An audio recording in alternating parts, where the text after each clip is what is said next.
നമസ്കാരം. എക്സൽ മലയാളിയുടെ ഇന്നത്തെ വീഡിയോയിലേക്ക് എല്ലാവർക്കും സ്വാഗതം. ഇന്നത്തെ വീഡിയോയിൽ നമ്മൾ ഒരു ഡാറ്റ സെറ്റിലെ ഡ്യൂപ്ലിക്കേറ്റ്സ് റിമൂവ് ചെയ്യുന്ന രണ്ട് മെത്തേഡ്സ് ആണ് നോക്കാൻ പോകുന്നത്.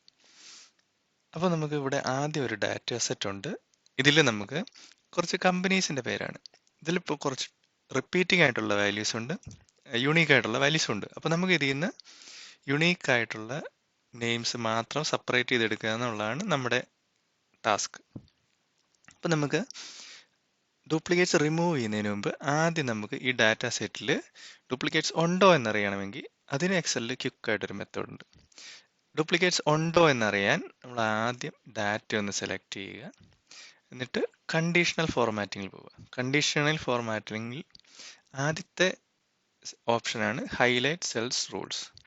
അപ്പോൾ അതിൻ്റെ അകത്ത് നമുക്ക് ഏറ്റവും ലാസ്റ്റത്തെ ഓപ്ഷനാണ് ഡ്യൂപ്ലിക്കേറ്റ് വാല്യൂസ്. ഈ ഡ്യൂപ്ലിക്കേറ്റ് വാല്യൂസ് ക്ലിക്ക് ചെയ്യുക. ഇപ്പോൾ ഇവിടെ കുറേ ഓപ്ഷൻസ് ഉണ്ട്. നമുക്കിതൊന്നും മാറ്റേണ്ട ആവശ്യമില്ല. ഡീഫോൾട്ട് ആയിട്ടുള്ള എല്ലാ ഓപ്ഷൻസും കീപ്പ് ചെയ്യുക. Just press okay. അപ്പോൾ നമുക്കിവിടെ കാണാം ഈ കുറേ സെൽസ് ഹൈലൈറ്റ് ചെയ്തിട്ടുണ്ട്. ഈ ഹൈലൈറ്റ് ചെയ്തിട്ടിരുന്ന സെൽസ് എല്ലാം ഡ്യൂപ്ലിക്കേറ്റ്സ് വാല്യൂസ് ആണ്. ഈ വൈറ്റ് ആയിട്ടുള്ള എല്ലാം യുണീക്ക് ആയിട്ടുള്ള വാല്യൂസ് ആണ്. അപ്പോൾ ഇത് നമ്മൾ കാണിക്കുന്നത് ഇതിൻ്റെ അകത്ത് ഡ്യൂപ്ലിക്കേറ്റ്സ് ഉണ്ട്. അപ്പോൾ നമുക്ക് ഇതല്ല വേണ്ടത്. അപ്പോൾ നമുക്ക് ജസ്റ്റ് കൺട്രോൾ അടിച്ച് നമുക്ക് ബാക്കിലേക്ക് പോവാം.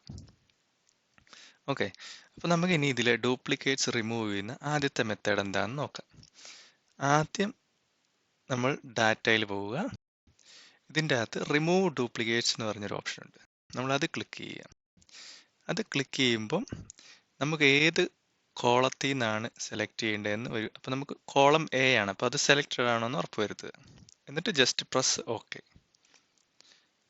അപ്പോൾ നമുക്കിവിടെ കാണും 18 ഡ്യൂപ്ലിക്കേറ്റ് വാല്യൂസ് ഉണ്ടായിരുന്നു, 15 യുണീക്ക് വാല്യൂസ് ഉണ്ട്. അപ്പോൾ നമുക്കിപ്പോൾ ഇവിടെ ഡ്യൂപ്ലിക്കേറ്റ്സ് റിമൂവ് ചെയ്ത് 15 യുണീക്ക് വാല്യൂസ് ആണ് ഇവിടെ കാണിച്ചിരിക്കുന്നത്. ഓക്കെ, അപ്പോൾ നമുക്ക് ഇതാണ് നമ്മുടെ ഡ്യൂപ്ലിക്കേറ്റ്സ് ഇല്ലാത്ത യുണീക്ക് ആയിട്ടുള്ള ലിസ്റ്റ്.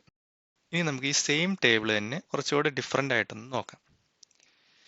ഈ സെയിം ഡാറ്റ സെറ്റ് തന്നെ അതിൻ്റെ കൂടെ ഒരു അസോസിയേറ്റഡ് ആയിട്ടൊരു വാല്യൂ ഉണ്ടെന്ന് വിചാരിക്കുക. അപ്പോൾ നമ്മൾ സെയിം രീതിയിൽ തന്നെ ഡ്യൂപ്ലിക്കേറ്റ്സിന് റിമൂവ് ചെയ്യാണ്. നമുക്ക് കമ്പനി നെയിംസിൽ ഡ്യൂപ്ലിക്കേറ്റ്സ് റിമൂവ് ചെയ്യണം. അപ്പോൾ നമ്മൾ ആദ്യം ഈ ഡാറ്റ അങ്ങ് സെലക്ട് ചെയ്യുക, എന്നിട്ട് റിമൂവ് ഡ്യൂപ്ലിക്കേറ്റ്സ് കൊടുക്കുക. ഇപ്പോൾ ഇതിൻ്റെ അകത്ത് രണ്ട് കോളത്തിൽ ഡാറ്റ ഉണ്ട്. അപ്പോൾ അത് രണ്ടും കാണിച്ചിട്ടുണ്ട്. അപ്പോൾ നമുക്ക് കമ്പനി നെയിംസിൻ്റെ ബേസിസിലാണ് ഡ്യൂപ്ലിക്കേറ്റ്സ് റിമൂവ് ചെയ്യേണ്ടത്. അപ്പോൾ അത് കോളം എയിലാണ്. അതുകൊണ്ട് കോളം എ മാത്രം സെലക്ട് ചെയ്യുക. എന്നിട്ട് ഓക്കെ അടിക്കുമ്പോൾ കണ്ടോ, വീണ്ടും നമുക്ക് പഴയതുപോലെ 15 യുണീക്ക് വാല്യൂസ് ഉണ്ട്. ആ കമ്പനി നെയിംസിൻ്റെ ബേസിസിൽ മൊത്തം ടേബിളിനെ അവർ ഡ്യൂപ്ലിക്കേറ്റ്സ് റിമൂവ് ചെയ്ത് കൊണ്ടുവന്നേക്കുവാണ്.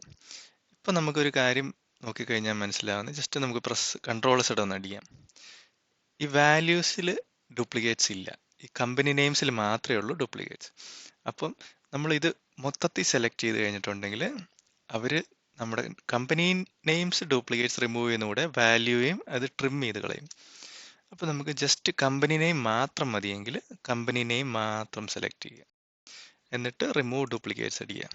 അപ്പോൾ ഇവിടെ ഒരു ഓപ്ഷൻ വരും, നമുക്ക് ഈ സെലക്ഷൻ എക്സ്പാൻഡ് ചെയ്യണോ, അതായത് നെക്സ്റ്റ് അവൈലബിൾ ആയിട്ടുള്ള കോളംസിലേക്ക് എക്സ്പാൻഡ് ചെയ്യണം എന്ന്. രണ്ടാമത്തെ ഓപ്ഷൻ ജസ്റ്റ് കറന്റ് സെലക്ഷനിൽ മാത്രം ഡ്യൂപ്ലിക്കേറ്റ്സ് റിമൂവ് ചെയ്യാം. അപ്പോൾ നമ്മൾ എക്സ്പാൻഡ് ചെയ്തിട്ടുണ്ടെങ്കിൽ കമ്പനി നെയിംസ് ഡ്യൂപ്ലിക്കേറ്റ് റിമൂവ് ചെയ്യുന്ന കൂടെ ബാക്കി വാല്യൂസും ട്രിം ആവും. അപ്പോൾ നമുക്ക് കമ്പനി മാത്രം റിമൂവ് ചെയ്യാനാണെങ്കിൽ ജസ്റ്റ് കണ്ടിന്യൂ വിത്ത് കറന്റ് സെലക്ഷൻ അടിക്കുക, എന്നിട്ട് നമ്മൾ റിമൂവ് ഡ്യൂപ്ലിക്കേറ്റ്സ് അടിക്കുക. അപ്പോൾ നമ്മുടെ കോളം എ ആണ്, അത് സെലക്റ്റഡ് ആണ്, ഓക്കെ അടിക്കുക. അപ്പോൾ നമുക്ക് ഇവിടെ കാണാം വാല്യൂസ് അതേപോലെ തന്നെ കീപ്പ് ചെയ്തിട്ട് കമ്പനി നെയിംസിൽ ഡ്യൂപ്ലിക്കേറ്റ്സ് റിമൂവ് ചെയ്യുക. നമുക്കിനി രണ്ടാമത്തെ മെത്തേഡ് നോക്കാം. രണ്ടാമത്തെ മെത്തേഡ് ഒരു ഫോർമുല ഉപയോഗിച്ചിട്ടാണ്. അത് യുണീക്ക് എന്ന് പറഞ്ഞൊരു ഫോർമുലയാണ്. ഇതിൽ എക്സലിൻ്റെ ഏറ്റവും ലേറ്റസ്റ്റ് വേർഷൻസിൽ മാത്രമേ ഉള്ളൂ. അപ്പോൾ എൻ്റെ എക്സൽ 2019 ആണ്, അതിൽ ഈ ഫോർമുല അവൈലബിൾ അല്ല. അപ്പോൾ നമുക്ക് ഈ ഫോർമുലയുടെ ഫങ്ഷനിങ് ഒന്ന് കാണാൻ വേണ്ടി നമുക്ക് എക്സൽ വെബിലേക്ക് പോകാം.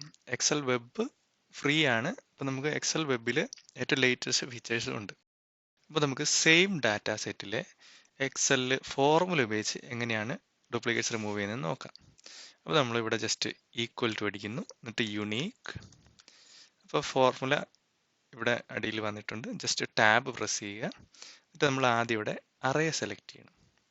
അപ്പോൾ നമുക്ക് കമ്പനി നെയിം ആണെങ്കിൽ കമ്പനി നെയിംസിൻ്റെ അറേ സെലക്ട് ചെയ്യുക. ജസ്റ്റ് ബ്രാക്കറ്റ്സ് ക്ലോസ് ചെയ്യുക, എൻ്റർ അടിക്കുക. അപ്പോൾ നമുക്കിവിടെ കാണാം നേരത്തെ നമ്മൾ ചെയ്ത പോലെ തന്നെ കമ്പനിയുടെ യുണീക്ക് വാല്യൂസ് ഇവിടെ കിട്ടിയിരിക്കുകയാണ്. ഈ ഫോർമുല ഉപയോഗിച്ച് ചെയ്യുന്നതുകൊണ്ടുള്ള അഡ്വാൻറ്റേജ് എന്താണെന്ന് വിചാരിച്ചു കഴിഞ്ഞാൽ നമ്മളിപ്പോൾ ഈ ഡാറ്റ സെറ്റിൽ ഒരു വാല്യൂ ചേഞ്ച് ചെയ്യുകയാണ്. നമ്മളിപ്പോൾ ഈ സെറ്റ് എന്നുള്ള വാല്യൂ ചേഞ്ച് ചെയ്തിട്ട് നമ്മൾ ഒരു സെറ്റ് ആക്കുക. അപ്പോൾ നമുക്കിവിടെ കാണാം അതിൻ്റെ അടിയിൽ സിമിലർ ആയിട്ടൊരു വാല്യൂ ഉണ്ട്. അപ്പോൾ നമ്മൾ എൻ്റർ അടിക്കുക. എൻ്റർ പ്രസ് ചെയ്യുമ്പോൾ നമ്മളിവിടെ കണ്ടു ആ ഡ്യൂപ്ലിക്കേറ്റ്സ് വാല്യൂ ആയതുകൊണ്ട് അത് റിമൂവ് ചെയ്തു. ഒന്നുകൂടെ നമുക്ക് നോക്കാം. നമ്മൾ ഒരു ഇസഡും കൂടെ ആഡ് ചെയ്യുമ്പോൾ നമുക്കിവിടെ കാണാം ഇവിടെ ഒരു എക്സ്ട്രാ വാല്യൂ വരുന്നത്. ഇസഡ് അടിച്ചു, എൻ്റർ അടിക്കുന്നു. അപ്പം നമുക്കിത് ഓക്കെ. അപ്പോൾ ഇത് നമുക്ക് ലൈവായിട്ട് മെയിൻറ്റെയിൻ ചെയ്യാൻ പറ്റും. മറ്റേ ഡാറ്റയിലെ റിമൂവ് ഡ്യൂപ്ലിക്കേറ്റ്സ് വഴി പോകുമ്പോൾ അത് നമുക്ക് ഒരു വൺ ടൈം ആയിട്ടാണ്. ഇത് നമുക്കൊരു ലൈവ് ഡാറ്റ പോലെ ഒറിജിനൽ ഡാറ്റ മാറുന്നതിൻ്റെ കൂടെ തന്നെ ഈ നമ്മൾ സോർട്ട് ചെയ്തെടുത്ത വാല്യൂസും അതിൻ്റെ കൂടെ അപ്ഡേറ്റ് ആയിക്കൊണ്ടിരിക്കും. അപ്പോൾ ഇതാണ് ഡ്യൂപ്ലിക്കേറ്റ്സ് റിമൂവ് ചെയ്യാനുള്ള എക്സലിലെ 2 വഴികൾ. അപ്പോൾ ഇന്നത്തെ വീഡിയോ നിങ്ങൾക്ക് ഇഷ്ടമായെങ്കിൽ ചാനൽ ലൈക്ക് ചെയ്യുക, സബ്സ്ക്രൈബ് ചെയ്യുക. അപ്പോൾ നമുക്ക് കൂടുതൽ എക്സലിലെ ഫീച്ചേഴ്സ് പഠിക്കാൻ വേണ്ടി കൂടുതൽ വീഡിയോസുമായിട്ട് നമുക്ക് വീണ്ടും കാണാം.